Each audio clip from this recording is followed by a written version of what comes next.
28 જુલાઈના રાતના 10 થી 11ના ગાળામાં HTC માર્કેટ આંજણા ફાર્મ અનવરનગર પાસે એક બનાવ બનવા પામેલ છે, જેમાં જે એક વ્યક્તિ છે ઝુબેર ખાન જહાંગીર ખાન પઠાણ કે જે પોતાની યુટ્યુબ ચેનલ ચલાવતા હતા અને ન્યૂઝ એમાં અપલોડ કરતા હતા, એમને જે કેટલાક આરોપી અને કિશોરો છે કાયદાના સંઘર્ષમાં આવેલા બાળકો એમની સાથે માથાકૂટ થયેલી હતી ભૂતકાળમાં. એ સંદર્ભે આ બનાવ બનેલો અને એમાં આ જે મુખ્ય આરોપી છે રેહાન ઉર્ફે ગોરા સમીર શેખ ઉંમર વર્ષ 18 અને બીજા ફેઝલ ઉર્ફે તરોપા ઉર્ફે મુખા શેખ ફરીદ શેખ હમીદ જેની ઉંમર વર્ષ 18 છે.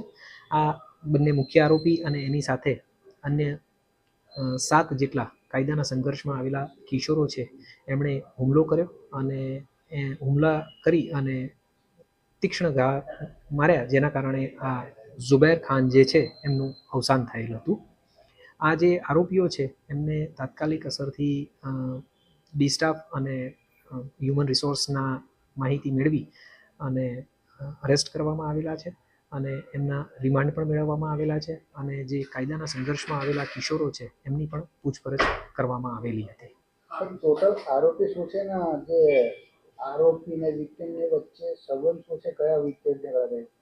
મેં જેમ જણાવ્યું તેમ HTC માર્કેટની નજીક જે અનવરનગર આંજણા ફાર્મ વાળો વિસ્તાર છે ત્યાં આ તમામ મરણ જનાર અને આરોપીઓ અને કાયદાના સંઘર્ષમાં આવેલા તમામ બાળકો આ બધા જ તે એક જ વિસ્તારમાં રહેતા હતા અને ભૂતકાળમાં એમની વચ્ચે ઝુબેર ખાનના ઘરની સામે બેસવા બાબતે માથાકૂટ થયેલી હતી અને એ માથાકૂટને ધ્યાનમાં રાખી અને ઘણીવાર બોલાચાલી એ લોકોની વચ્ચે થતી હતી. એના કારણે આ બાળકોએ અને આ જે આરોપીઓ છે એમણે આ બનાવને અંજામ આપેલો છે.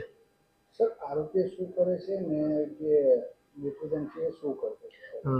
જે મુખ્ય આરોપી રેહાન ઉર્ફે ગોરા સમીર શેખ છે એ ઓનલાઈન ડિલિવરીનું કામકાજ કરે છે અને બીજા જે એક આરોપી છે ફેઝલ ઉર્ફે તરોપા એ પોતાના પિતાની સાથે નાસ્તાની દુકાન ઉપર કામ કરી રહ્યા છે.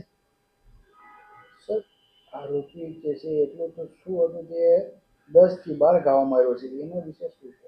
મેં કીધું એ પ્રમાણે કે આ જે બંને એક્યુઝ છે રેહાન અને ફેઝલ એમની ઉંમર પણ હમણાં જ 18 વર્ષ કરતાં થોડી વધારે થઈ છે. હમણાં જ એમણે 18 વર્ષ પૂરા કરેલા છે અને એમની સાથે જે અન્ય 7 લોકો હતા એ પણ કાયદાના સંઘર્ષમાં આવેલા બાળ કિશોરો જ છે.